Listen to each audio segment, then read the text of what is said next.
Welcome back to another episode of Workshop Insider. For the next 5 minutes, we're going to be going over lots of useful tips, tricks, and life hacks for all of your DIY projects.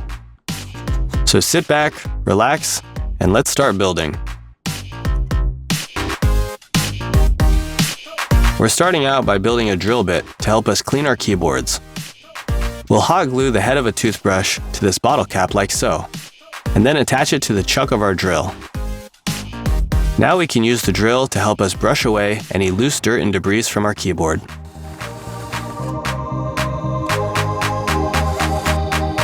Let's convert our angle grinder into a circular saw.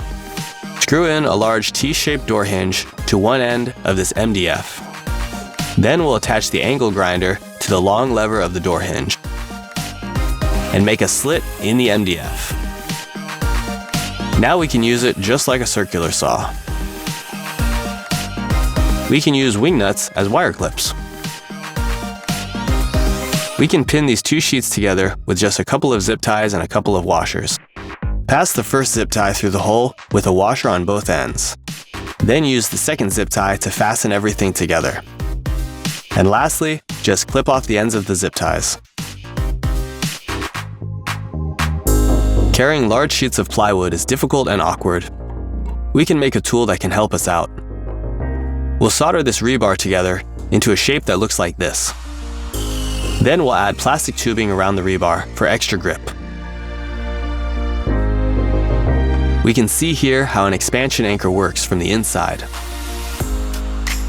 Next, let's make an LED light that turns on when plugged into a USB outlet. First, we'll take a capacitor and solder it onto the USB plug. Then we'll solder on an LED light. Now we can plug in our light into our laptop or into a power adapter. Is there an easy way we can solve this equation if we don't happen to have a calculator? We can use this tape measure. Find the number we need and then fold the tape back on itself. We can even mark it in case we forget.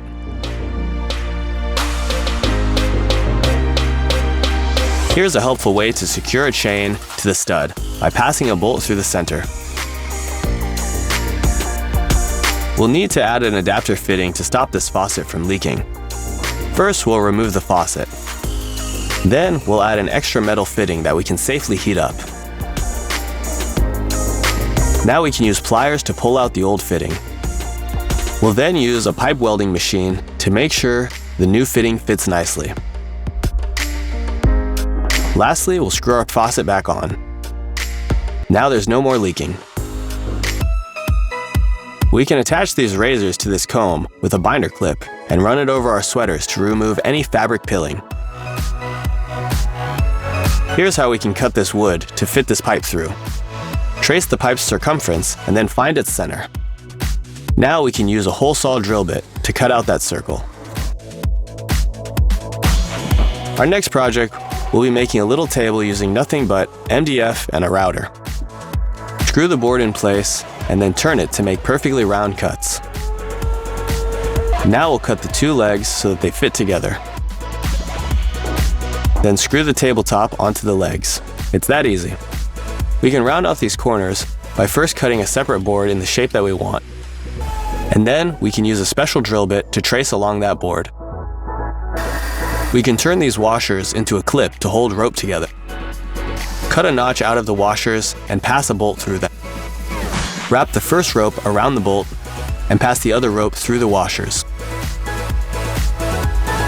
Looks like this wrench isn't big enough to help us unscrew this cap.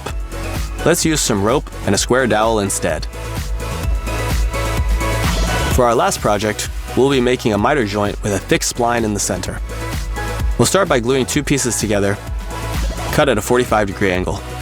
Then we'll mark out where our spline will be using a pencil and a marking gauge. Saw out this area that we've marked out. And we can remove the rest of the wood using a chisel. Glue the spline into the space we've cut out. After it dries, cut off the excess wood. Then we'll sand everything to a smooth finish. Now just add varnish to seal the wood.